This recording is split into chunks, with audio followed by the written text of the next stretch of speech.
Dans l'éternel débat, est-ce que pour bien coder, il faut connaître les mathématiques? Je répondrai non, pas du tout, parce que je viens pas du tout des maths, j'ai même pas fait de bac S, comme on appelait ça à l'époque. J'ai fait un truc ES, économique, social, et ensuite j'ai fait des langues. Et pourtant, ça m'a pas empêché de devenir développeur aujourd'hui et d'en faire mon métier. Donc, il y a peut-être une corrélation à regarder entre les langues étrangères et les langages de programmation et se demander, ben, c'est peut-être pas pour rien qu'on les appelle comme ça. Ok, maintenant qu'on a dit le gros mot, qu'on a dit que les langues, c'est des langages et c'est la même chose en programmation, on a plusieurs langues. Est-ce que on n'aurait pas, en fonction de la langue qu'on connaît, une appréhension différente, une manière d'appréhender différemment le code et tous les langages de programmation qu'il peut y avoir sur le marché? En gros, ma vraie question, c'est de dire, est-ce que on ne coderait pas exactement comme on parle? Nous, en tant que francophones, on a des avantages, mais on a aussi des inconvénients. Si on doit commencer par les avantages, il faut remonter un peu aux origines de la langue française. Comment est-ce que la langue française a été créée?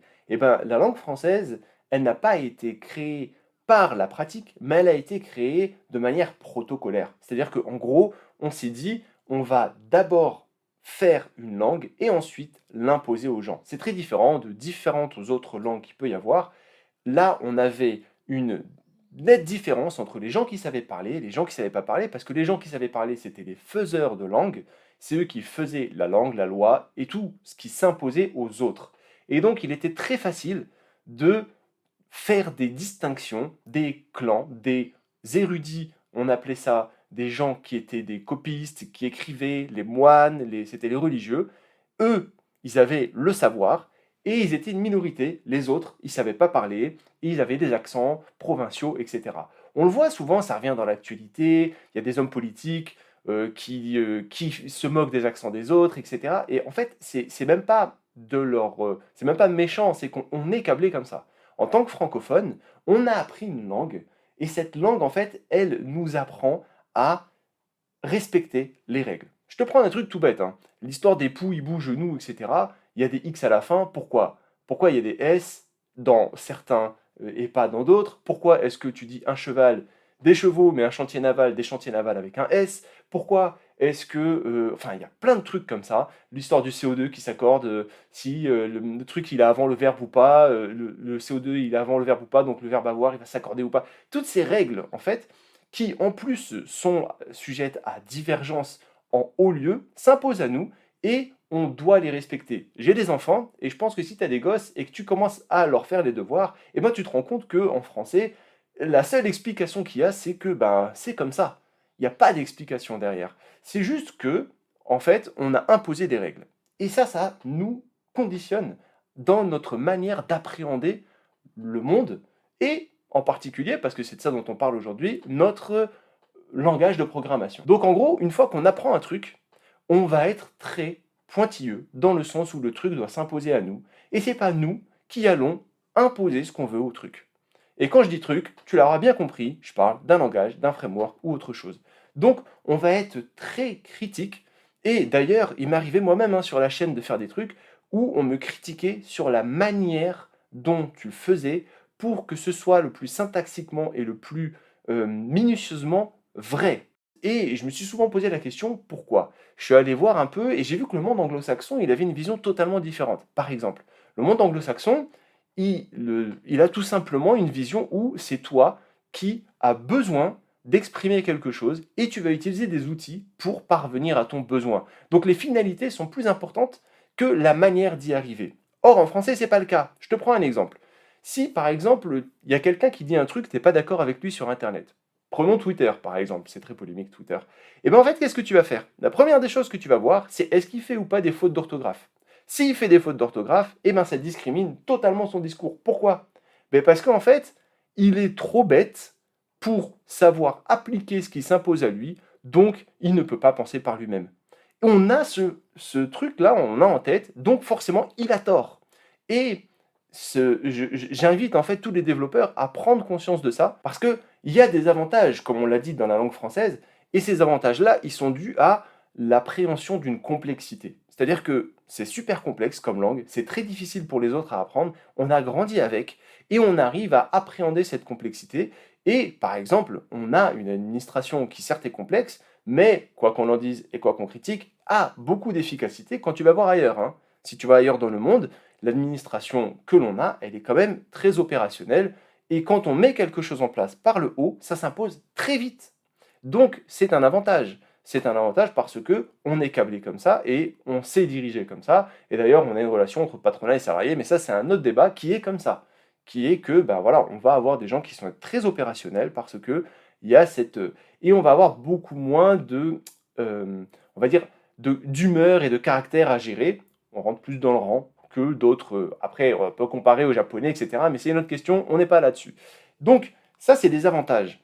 Et les inconvénients, ben, il faut y faire attention. Je pense qu'on a les inconvénients de nos avantages, pour ne pas dire les défauts de nos qualités, c'est que en fait, on a cette appréhension, cette manière d'appréhender, que ce soit une personne qui code, que ce soit un projet ou autre, de la manière syntaxique. On va vouloir très vite mettre avant les bœufs la charrue de la technicité.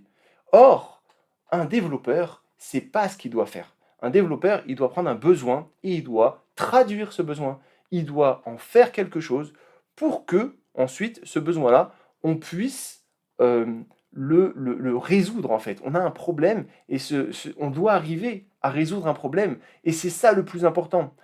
En tout cas, dans un premier temps. Dans un deuxième temps, on peut optimiser, etc. Mais on le voit sur le marché, il y a une très forte décorrélation entre le besoin et les développeurs qui veulent optimiser avant même que le code fasse quelque chose et qui voient d'un très mauvais œil un code mal fait, mais qui répond à un besoin. Je dis bien que c'est une généralité, et forcément, il y aura des erreurs dans cette généralité-là, mais on a tendance à penser comme ça, et j'ai tendance à croire que c'est parce qu'on est câblé comme ça, parce que la langue, la manière dont on apprend, la manière dont on va nous inculquer cette langue, c'est la manière dont on va voir le monde, parce que la langue, c'est fait pour décrire le monde, tout comme le code est fait pour décrire un besoin. Et il ne faut pas être trop enfermé, trop subjectif dans la manière dont on décrit le monde. Et être ouvert permet de se dire, ben, on va pouvoir avoir des différences, on va pouvoir être tolérant, mais vraiment tolérant dans le sens où on comprend que les autres personnes ont appris différemment, elles ont une autre vision parce que elles ont été câblées différemment par leur langue, par leur expérience, etc. Donc, il faut vraiment, je pense, arrêter de penser que le code, ce qui est plus important dans le code, c'est la syntaxe, parce que ça te rendra un développeur qui va très vite devenir obsolète, parce que le marché n'est pas dicté par la France.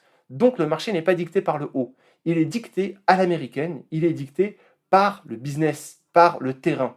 Et à l'américaine, tout ce qui n'est pas interdit est explicitement permis. Donc l'innovation est ouverte et un langage peut disparaître en un rien de temps. Et comme un langage peut disparaître en un rien de temps, si tu t'es focalisé uniquement sur la syntaxe et pas sur la manière dont tu conceptualises pour répondre à un besoin, eh ben, tu vas disparaître en même temps que ce langage. Donc voilà, j'espère que cette réflexion du samedi vous aura plu et que ça vous donnera un peu du grain à moudre. N'hésitez pas à me dire dans les commentaires ce que vous en pensez. N'hésitez pas à me dire même à chaud si vous êtes d'accord ou pas d'accord avec moi. Ça m'intéresse énormément parce que voilà, c'est une vision que je partage avec vous et que j'ai vraiment à cœur de partager parce que ça fait un petit moment que j'y réfléchis, que je mûris le truc. Donc, n'hésitez pas à me dire si vous êtes d'accord, pas d'accord, si ça vous a fait penser à un truc peut-être que vous ignoriez ou peut-être que vous aviez déjà pensé mais vous l'avez vu d'une manière différente. N'hésitez pas à me faire des retours et comme on est sur YouTube, bah likez, vous abonner à la chaîne. Vous n'êtes pas beaucoup à vous être abonné alors que vous êtes beaucoup à suivre les vidéos. Donc, n'hésitez pas à vous abonner à la chaîne, à liker et à partager. Ça peut profiter au plus grand nombre. Et ce dont on vient de parler aujourd'hui, je pense qu'il y en a pas mal à qui ça ferait du bien d'entendre ça pour pouvoir être un peu plus souple dans leur manière de juger le code des autres et de donner des feedbacks un peu moins énervés. Et sur ce, moi je vous dis à la prochaine vidéo. Ciao.